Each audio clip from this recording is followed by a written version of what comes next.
Välkomna tillbaks till Kompassen i stormens öga med mig, Niklas Ormér. Jag vill börja med att tacka för all fin feedback på tidigare avsnitt. Tack till alla som har lämnat kommentarer och att ni även delar avsnitten vidare. Stort tack för det. Tack också för att ni likar videon och att ni prenumererar på kanalen, förstås. Idag tänkte jag att vi skulle prata lite om det här med opinionsbildning. Och som jag sa i tidigare avsnitt, den information vi får oss till livs via media, hur påverkar den våra tankar? Och hur påverkar den vårt sätt att se på verkligheten och det som händer i vår omvärld? Och kanske inte minst då, hur påverkar den information som vi tar in synen på oss själva? När vi utsätts för repetitiv information, alltså när vi utsätts för samma information om och om igen, så förstärks våra känslointryck. De ord vi läser eller hör, speciellt när det upprepas, präntas in och påverkar alltså hur vi tänker. Och våra tankar, de styr över våra känslor. Och våra känslor tenderar också att ytterligare påverka våra tankar. Och till slut även att styra våra handlingar. Genom historien har vi människor förlitat oss på olika typer av medier för att samla in kunskap. Från gamla skriftrullar till tryckpressar, från tidningar till tv-apparater till att nyheterna flyttade ut på internet.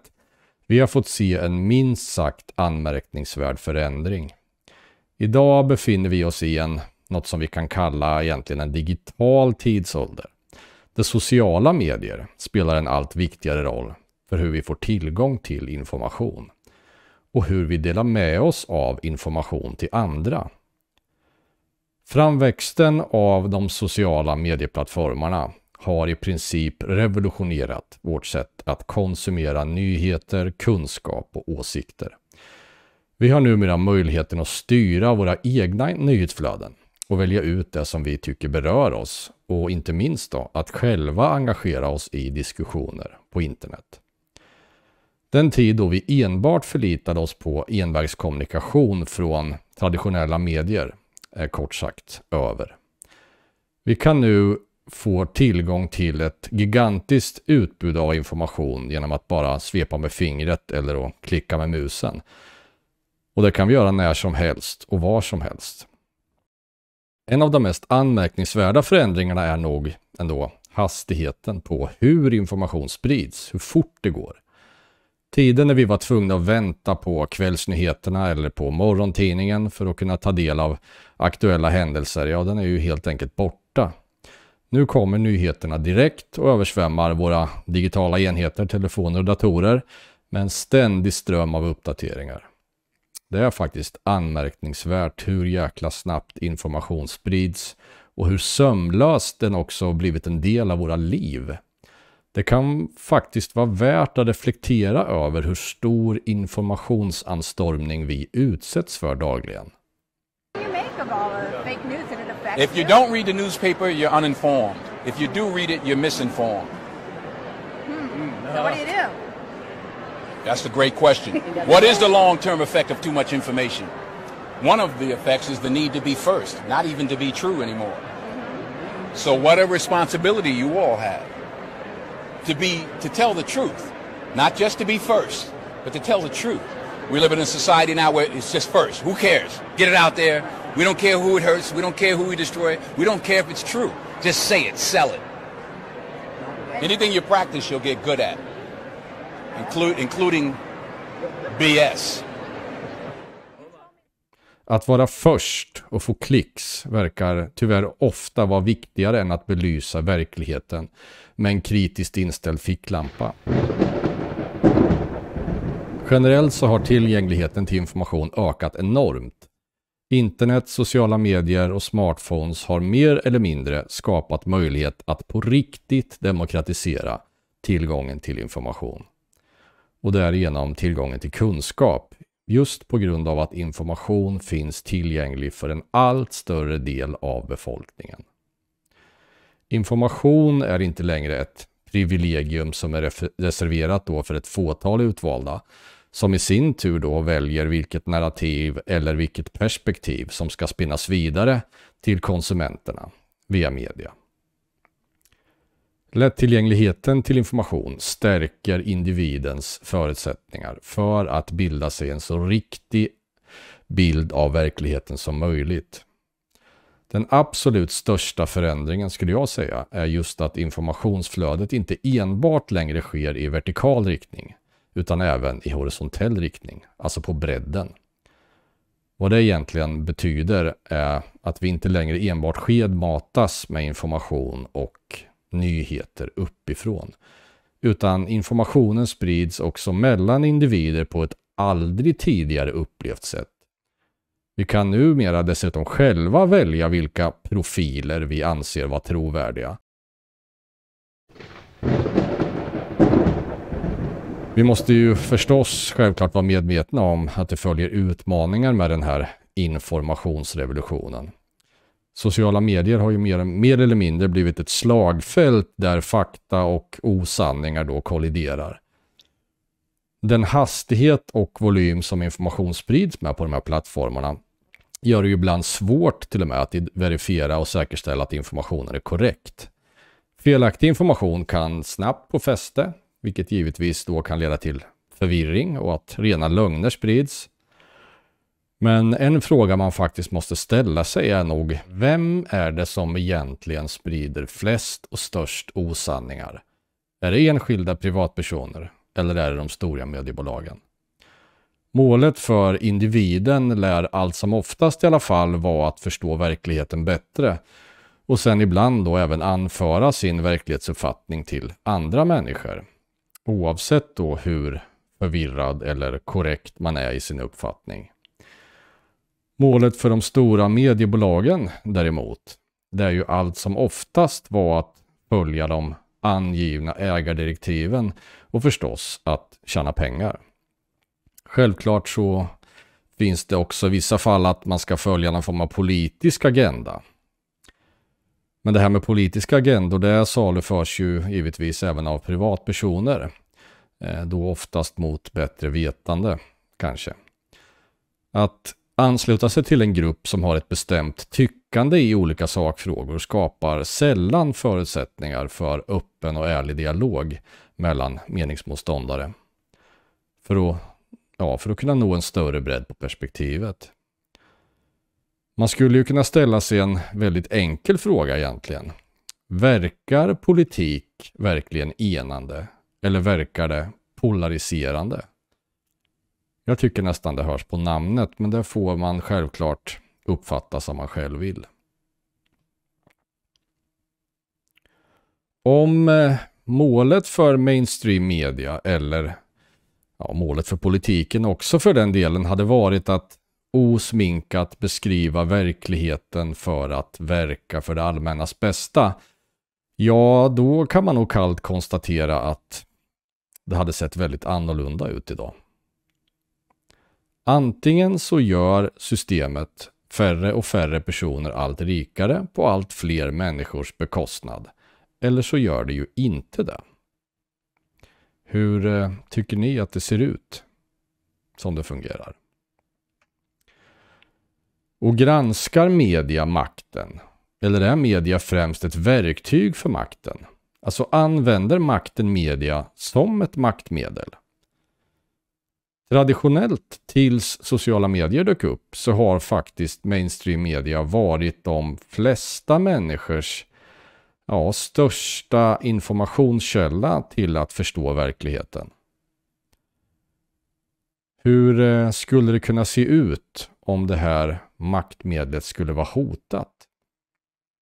Fox San Antonio's Jessica Headley. And I'm Ryan Wolf. Our greatest responsibility is to serve our Treasure Valley communities, the El Paso, Las Cruces communities, Eastern Iowa communities, Mid-Michigan communities. We are extremely proud of the quality, balanced journalism that CBS 4 News produces. But we are concerned about troubling and irresponsible, one-sided news stories Plaguing our country. The sharing of biased and false news has become all too common on social media. More alarming, some media outlets publish these same fake stories without checking facts first. The sharing of biased and false news has become all too common on social media. More alarming, some media outlets publish these same fake stories without checking facts first. Unfortunately, some members of the media use their platforms to push their own personal bias and agenda to control exactly what people think. And this is extremely dangerous to our democracy. this is extremely dangerous to our democracy. This is extremely dangerous to our democracy. This is extremely dangerous to our democracy. This is extremely dangerous to our democracy. This is extremely dangerous to our democracy. This is extremely dangerous to our democracy. This is extremely dangerous to our democracy. This is extremely dangerous to our democracy. This is extremely dangerous to our democracy. This is extremely dangerous to our democracy. This is extremely dangerous to our democracy. This is extremely dangerous to our democracy. This is extremely dangerous to our democracy. This is extremely dangerous to our democracy. This is extremely dangerous to our democracy. Att fler människor engagerar sig i vad som är sant eller falskt kan alltså vara ett hot mot demokratin.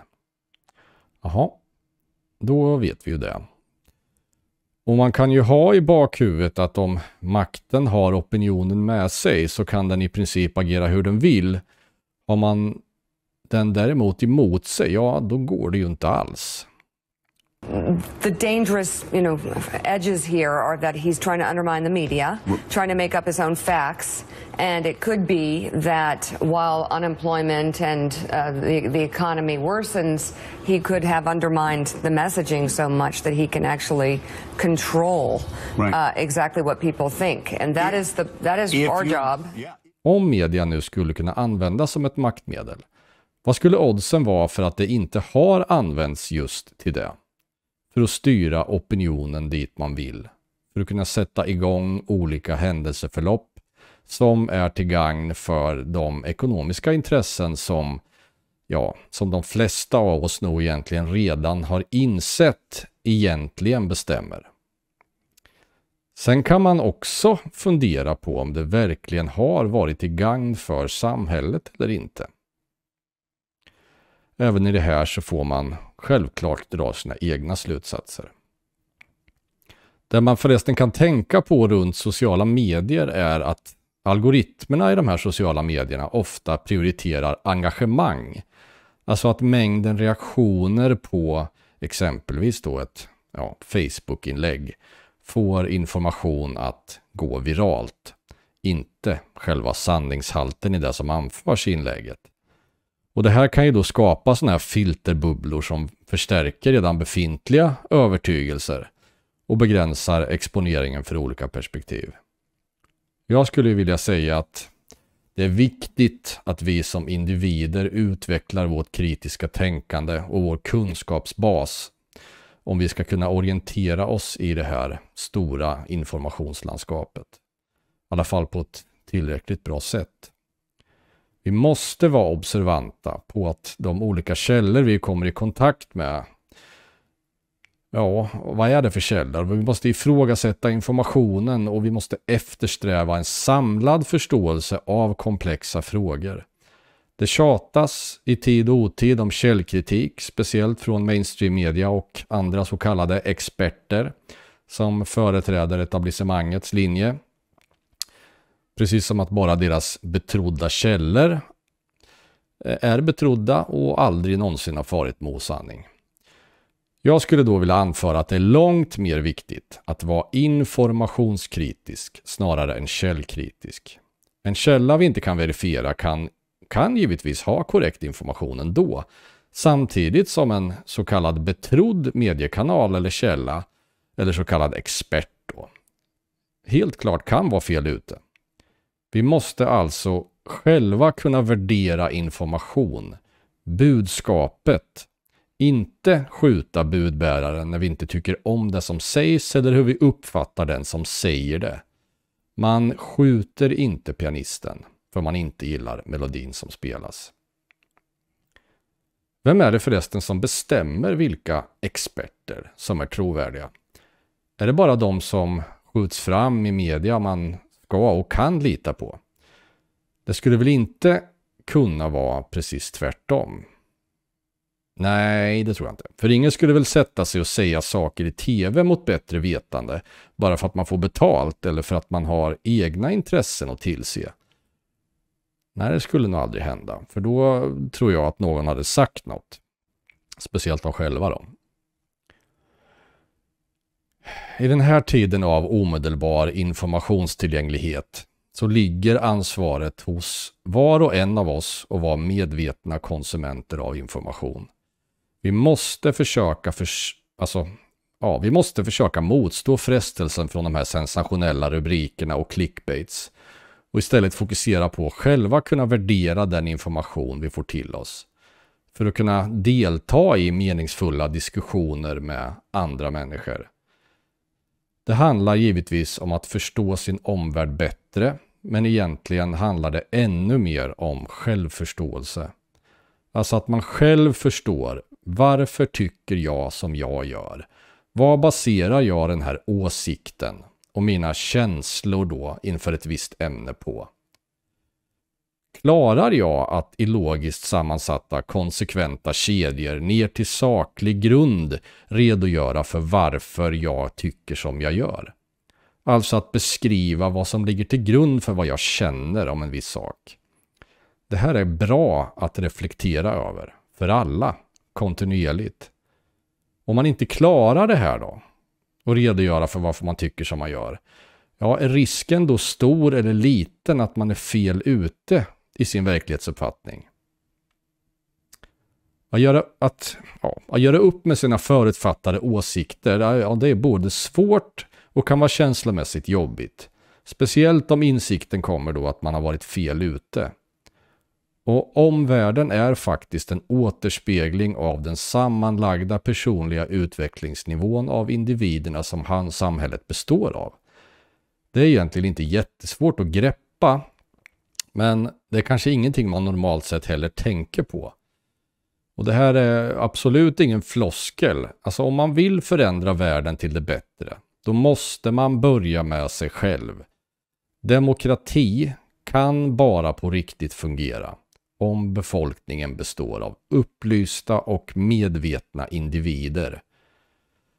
Man kan fundera på om man själv gör tillräckligt för att förstå sig själv och sin omvärld bättre.